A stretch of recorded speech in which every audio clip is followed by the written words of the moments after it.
안녕하세요. 주스입니다. 오늘 YM택이 신규 상장을 했죠. 저도 한 주를 가지고 있어서 호가창을 계속 체크를 하면서 대응을 했었고요. 오늘은 제가 커뮤니티 통해서 시간대별로 분위기를 나름 체크를 해드렸었습니다. 그래서 그게 도움이 됐을 수도 있고 안 됐을 수도 있지만 오늘 YM택에 대해서 호가 플레이를 보면서 어떤 흐름으로 흘러갔는지 한번 보여드리고 싶고, 제가 이전의 영상에서 주포들이 들어오고 난 다음에 거기에 따라 거래량이 발생하면은 따상에 붙든지 아니면은 저점을 찍고 가격이 크게 상승하는 케이스들이 발생할 수 있다라고 얘기를 드렸죠. 근데 오늘은 시작하자마자 시초가가 결정될 때 일단 주포 역할 할 만한 물량이 들어온 게 없었고요. 1차적으로. 그 뒤에 약간 늦은 타이밍에 신한금융투자가 단타라도 치기 위해서 혹은 하루 정도 오버나이트를 하기 위해서 약 10만 7천 주 정도 물량을 한 번에 매수하면서 들어왔었는데 그 뒤에 추가적으로 받쳐주지를 못했습니다. 그래서 신한금융투자도 결국 손절을 하고 나갔거든요. 한 5%에서 7% 정도 손절을 한 것 같은데, 거기에 대해서 흘러갔던 흐름을 한번 복귀해보는 시간을 가져보겠습니다. 제가 어제 YM택 관련된 영상을 올리면서 체크사항으로 상장일날 유통 물량과 기존 주주들의 물량이 많다. 그리고 나름 친환경이라든지 수소차, 전기차 시장이 커지면서 성장성을 가지고 있고 시총이 가볍기 때문에 일반적으로 봤을 때 더블에서 따상 정도는 예상할 수 있을 것 같다. 하지만 따상은 터치를 할 수는 있어도 결국 유지하기는 힘들 거라고 생각이 되고, 그 기준으로 봤을 때 상장 9시 직후에 좋은 흐름을 보이다가 힘이 빠지거나 흐름이 나빠지면은 그냥 바로 매도를 해야겠다라는 전략을 가지고 오늘 매수 잔량을 체크를 했습니다. 자, 제가 오늘 처음 호가창을 들여다본 거는 8시 44분이었어요. 근데 호가 리플레이니까 처음에 어떻게 시작되는지 한번 보려고 하면은 약 2100만 주 가까운 물량으로 시작을 했죠. 그리고 이 종목이 따상을 갈 수 있을 정도가 되려고 하면은 여기서 나중에 큰 물량이 빠지고 빠질지언정 쌓이는 속도가 초반에 빨라야 됩니다. 제가 일진하이솔루스 복귀 영상 때 SK바이오팜을 보여드렸죠. 실제로 그런 움직임이 가장 좋은 건데 실제로 1분씩 건너뛰어 봐도 YM택 같은 경우에는 쌓이는 속도가 굉장히 느리다라는 것을 느끼실 수가 있을 거예요.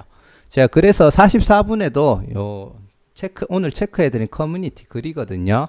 이거를 보시면은 제가 첫 글이 47분으로 되어 있는데 44분에도 올려드렸다가 제가 수정하면서 실수로 지운 것 같아요. 근데 한번 체크를 해드리자면 47분쯤에 제가 2794만 주가 쌓여 있다. 그리고 50분에 2310만 주가 돌파됐다. 그리고 54분에 2340만 주가 돌파가 되었습니다 라고 얘기를 했고요. 이때 매수 잔량을 보시면은 분명히 방향은 쌓이고 있지만 중간중간에 빠지는 물량들도 만만치 않았었어요. 그렇기 때문에 조금 불안하다라고 이미 느꼈었고, 그 내용을 근거로 밑에다가 제가 적었던 게 두 가지 꼭 체크를 하자. 57분 이후에 과연 물량이 빠지는 방향으로 갈지 쌓이는 방향으로 갈지, 그리고 거기에 대한 속도가 쌓인다면 빠르게 쌓여줘야지 얘가 따상에 쉽게 갈 수 있을 거라고 생각을 했고요. 가끔씩 완전 따상 갈 것 같은 분위기를 만들어주고 물량을 떠넘기는 케이스들이 있거든요.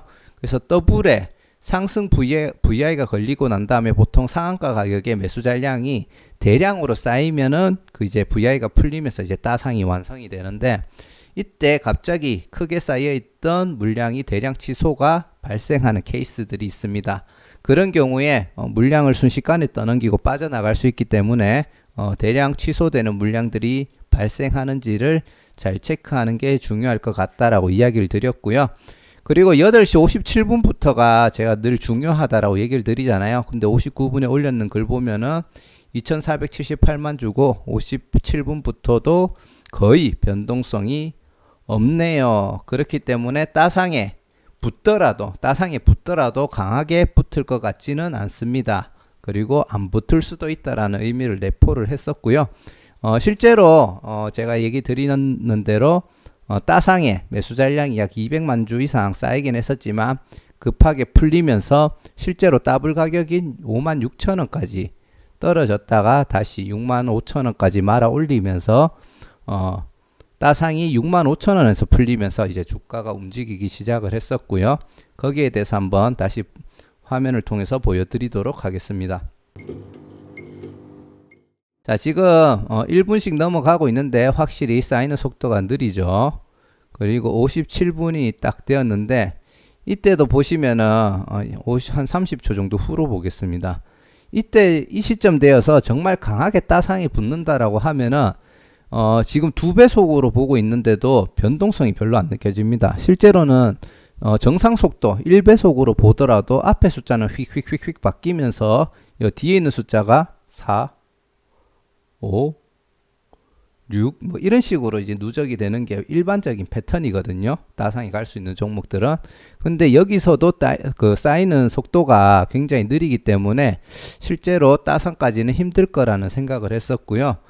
그래서 제가 요 9시 때 했는 얘기를 보자면 따상에 72,800원에 VI가 들어가긴 했지만 크게 물량이 빠지면서 한 주이긴 하지만 큰 욕심 없이 정리하기 위해서 시장가 매도에 주문을 넣었다라고 했습니다. 지금 실제로 이제 9시 다 돼 가는데도 거의 물량이 변화가 없는 게 다 보이시죠? 자, 그러면 이제 9시로 넘어갔다가 1초씩 넘어가다 보면은 자, 이제 따상에 따블에는 시초가가 확정이 되었고요. 상한가에 180만 주 정도가 쌓이면서 시작이 됩니다. 그리고 10초 정도 지나면은 200만 주, 그리고 다시 190만 주, 150만 주 떨어지는 거 보이시죠? 지금 따블은 시초가로 확정이 되었고 VI 들어가서 상한가에 들어간 다음에 시작은 안 됐습니다. 상한가에 들어간 다음에 확실히 힘이 빠지는 게 보였고 이때부터 주의해야겠다라고 마음은 이미 먹고 있는 상태인 거죠. 자, 그 상태에서 또 얼마나 쉽게 많이 빠지느냐도 중요하거든요. 근데 정말 말도 안 되는 속도로 몇 초 만에 1분 정도 된 것 같아요. 공모가까지 떨어졌습니다. 그래서 이때 저는 얘가 얼마의 시초가가 잡히든 시초가에 팔겠다라는 생각을 했고, 여기서 얘기 드렸듯이 제가 이거를 안 올려드렸네요. 여기서 얘기 드렸듯이 VI 풀리는 가격에 정리하기 위해서 시장가 매도의 주문을 넣었고요. 다시 여기서 호가창을 위로 말아 올려주기는 했지만 결국은 65,000원에 가격이 시작이 되었습니다. 자, 여기까지 보면은 그 전날에 분석했는 데이터, 그리고 상장일날 매수 잔량의 움직임을 보고 어떻게 대응해야 될지, 거기에 대해 맞춰서 내가 어떻게 대응을 했는지는 조금 감이 오실 거고요. 그리고 오늘 재밌는 거는 과연 주포 역할을 할 수 있는 기관이 들어올까에 대해서 신경을 쓰면서 보고 있었습니다. 그래서 실제로 보면서 요 칸을 지켜보고 있었고요. 보시면은 처음에 동시 호가 때 풀리면서 이베스트, 그 교보, 보통 주포 역할을 할 수 있는 기관이 두 개가 있지만 동시 호가 때 매도되는 물량 자체가 적고 이게 크게 보통 100주 단위로 움직이다 보니까 이거는 기관들이 가져갔다, 개인들이 가져갔다 뭐 이렇게 생각하기는 어려운 기준이라고 생각이 되어지고요. 시간이 지나가면서 이제 나중에 거래량이 움직일 때 보시면은 실제로 개인들이 많이 쓰는 증권사에서 많은 물량들을 매수를 했습니다. 심지어 대신 교보 기관들이 작업을 잘하는 기관들은 매도하는 물량의 비중이 더 컸었고요. 그래서 실제로 VI가 풀리면서도 주포 역할을 할 수 있는 기관은 아직 안 들어왔다고 보시면 돼요. 여기서 VI가 풀리는 시점에 보통 주포 역할을 하려고 하는 기관들이 있다고 하면은 시초가가 결정되는 순간이라든지 아니면 VI가 풀릴 때 꽤나 많은 물량들을 매수로 들어오게 됩니다. 하지만 YMTech 같은 경우에는 그런 흔적이 없었고 이때 제가 이 거래원을 보면서도 이거는 그냥 쭉 흘러내릴 가능성이 높겠다라는 생각을 했었고요. 자, 이대로 쭉 흘러가다 보면은 나중에 9시 10분쯤에 9시 9분쯤에 그럼 체결이 됐겠죠. 신한금융투자 보통 교보를 많이 생각하지만 제가 분석했을 때 이베스트라든지 신한금융도 은근히 단타를 치러 잘 들어오더라고요. 그래서 이때 신한금융 투자가 들어오는 걸 보고 조금 주가를 올려줄 의지가 있나라는 생각을 했습니다. 그래서 제가 실제로 그런 의도가 있는지 확인하기 위해서 여기 호가플레이 같은 경우에는 그 정보가 정확하게 나오지 않더라고요. 그래서 농협 MTS로 거래원을 체크를 해봤었고요. 보시면은 이거는 9시 8분에 찍었습니다. 특별히 주포가 될 만한 물량이 들어온 게 없다라고 보여지고요. 자, 그 다음에 9시 14분에 보시면은 신한금융 투자가 10만 7천 주 정도가 들어왔는 것을 볼 수가 있습니다. 이 물량을 사면서 들어왔고 정리를 하기 위해서 매도를 했으면은 여기에 흔적이 남아 있어야 되는데 현재 흔적이 없죠. 그러면 신한금융 투자가 약간은 단타, 주포나 세력이 되겠다라는 것보다는 단타를 치겠다는 의도로 들어왔다라고 보여지고요. 만약에 이 물량을 떠넘기기 위해서는 신한금융 투자가 독하게 마음을 먹으면은 던지는 물량들을 받으면서 어찌됐든지 가격을 올려줘야 됩니다. 개인들에게 올라갈 수 있다라는 환상을 심어주고 본인이 올려주면서 야 올라가는구나 라고 생각을 하고 개인들이 매수를 할 때 그때 매수 가격에서 위토가에서 이 물량을 정리를 해줘야 되는데 여기서 보시면은 이게 신한금융 투자 9시 53분 기준으로 실제로 매매했는 내역이고요. 시초가가 결정이 될 때 80주를 팔았고 9시 9분에 단타를 치기 위해서 10만 7천 주를 샀고요. 9시 50분 47초에 13만 주를 털고 결국 이 물량을 털고 나갔습니다. 이거는 내가 세력이 되겠다는 의도보다 단타를 치러 들어왔었다라고 보시면 될 것 같고요. 결국은 YM텍 같은 경우에는 주포다운 주포는 없이 상장일날 흘러갔다고 보시면 되겠습니다. 자, 여기서 한 가지 또 체크해야 될 게 뭐냐면은 처음에 들어왔는 시점이 9시 56분으로 되어 있겠죠. 물론 이게 한 번에 체결은 안 됐더라고요. 보니까 나눠서 팔았는 물량인 것 같은데 9시 40분 9시 9분 45초부터 보시면은 66,600원 정도 가격이 형성이 되어 있습니다. 그리고 가격 변동이 생기면서 57분쯤에는 가격이 뚝 떨어지면서 거의 한 65,900원, 뭐 800원, 700원 이런 구간에서 체결이 됐었거든요. 그러면은 신한금융투자가 매수했는 가격은 대략적으로 정확하게는 알 수가 없지만 66,000원 정도의 약 10만 7천 주를 매수를 했다라고 생각을 하시면 될 것 같아요.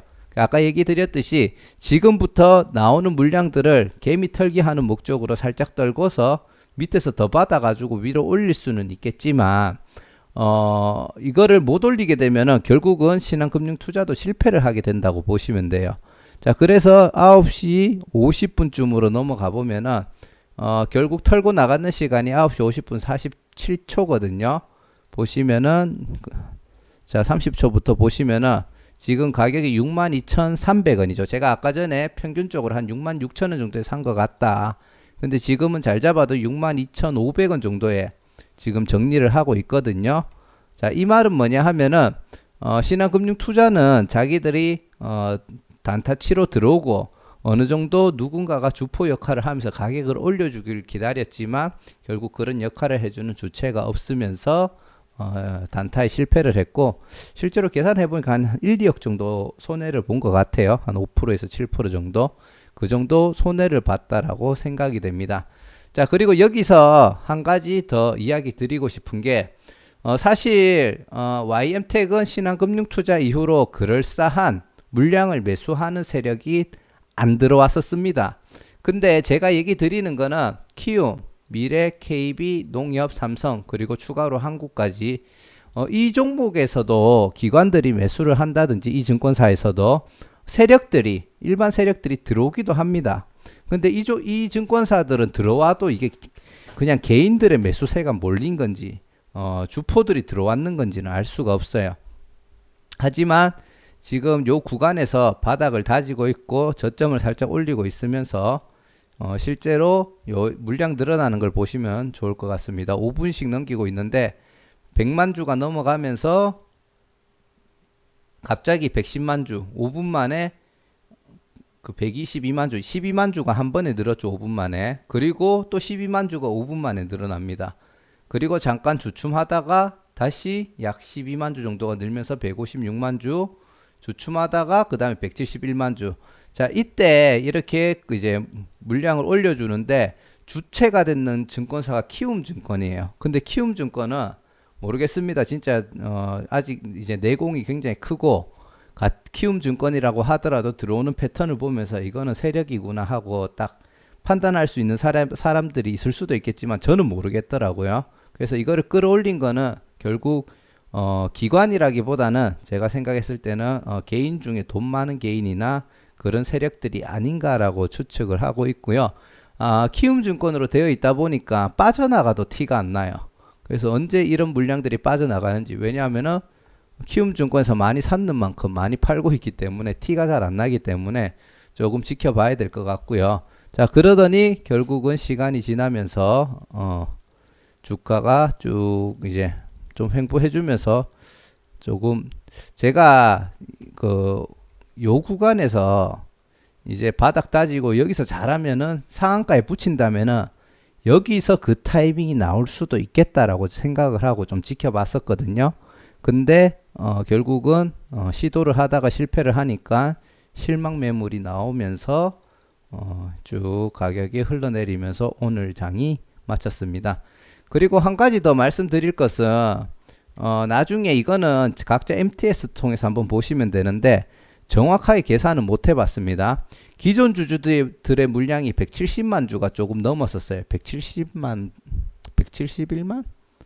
뭐 아무튼 그 정도 됐던 것 같은데 실제로 이 물량들이 다 소화가 되면은 어느 정도 손바뀜이 일어난다라고 보시면 됩니다. 근데 공모를 통해서 들어왔는 기관이라든지 개인들도 있으니까 요거 플러스 알파 정도를 생각해서 한 200만에서 220만 주 정도가 있으면은 한 번 정도 던질 만한 사람들이 다 던졌겠구나 라고 판단을 하시면 되는데, 실제로 이 상승이 일어나기 전까지 거래량을 보시면은 200만 주가 조금 넘어갔던 걸로 기억하고 있어요. 한 200에서 230만 주 정도 사이였던 걸로 기억하는데, 그래서 상장일날 유통 물량을 체크하고 그리고 거기에 대한 패턴과 들어오는 증권사 주포들이 과연 있나 없나를 체크하시고 그리고 호가창, 체결 강도 같은 것들을 보시면서 대응을 하시면은 충분히 신규 상장하는 날에도 괜찮은 수익을 볼 수 있을 거라고 생각이 들고요.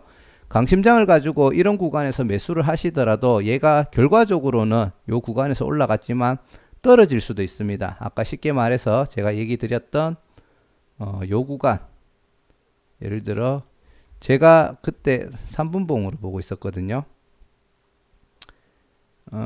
요 구간에서 자, 요 구간에서 올라왔고 요 구간이었네요. 요 구간에서 돌파를 할 수도 있겠다라는 기대감에 보고 있었는데 여기서 올라갔으면은 쉽게 말해서 여기서 지켜보고 올라가는 이런 결과가 된 거지만 결론적으로 여기서는 꼬꾸라졌습니다. 그리고 여기서도 결론적으로 올라간 거지 꼬꾸라질 수도 있거든요. 그렇기 때문에 신규 상장하는 종목들은 만약에 세력이 개미 털기를 하면은 그냥 털려 주십시오. 이러다가 올라가겠지 하고 버티다가 쭉 떨어지는 요 뒤쪽 구간 있죠. 뒤쪽 구간. 요런 뒤쪽 구간 같은 움직임을 요거 만약에 요걸 통째로 맞았다고 생각을 해 보십시오. 요 구간에서 상승을 기대하다가 떨어졌는데 여기서 손절을 못 해내고 버티면은 엄청나게 큰 손실이 됐겠죠. 그렇기 때문에 이게 이런 데서 털고 이래 올라갈 수도 있습니다. 하지만 나는 이런 구간을 손절가로 정했으면은 그냥 털려주시면 됩니다. 아시겠죠? 절대 욕심내지 마시고 무리하지 마시고 그렇게 대응하시면은 제가 앞에서 얘기 드렸던 기준들로도 충분히 배정받는 주식 이외에도 추가 수익을 낼 수 있으니까 꼭 참고하시고 대응하시면 될 것 같습니다. 자, 이상 YM택에 대해서 이야기를 드려봤고요. 저도 하나하나씩 알게 됐는 거 접목하면서 보니까 오늘은 YM택을 보면서 재밌더라고요. 특히 신한금융투자가 털린 거를 보고 우리가 모르는 사이에 이런 일들이 일어나고 있었구나 그런 생각을 하게 되었고, 주식은 한 가지 정보로 정보죠. 정보로 100% 한 가지 기법으로 100% 이런 방법은 절대 없다라고 생각을 합니다. 이런 식으로 하나하나씩 바보가 도트듯이 깨달아가고 그런 데이터들을 모아가지고 상승의 가능성이 높냐 하락의 가능성이 높냐를 가지고 적당히 분배를 해서 분할로 매도를 하시면은 분명히 은행에 돈 넣어두는 것보다 괜찮은 수익을 줄 수 있다라고 판단이 되어지고요. 절대 큰 욕심 부리지 마시고 원칙을 세우시고 지키시는 매매를 하셨으면 좋겠습니다. 자, 시청해 주셔서 감사드리고요. 이런 영상들이 지루하긴 하지만 분명히 들어놓으시면 도움은 될 거라고 생각이 되기 때문에 잘 보시고 큰 도움이 되었으면 좋겠습니다. 감사합니다.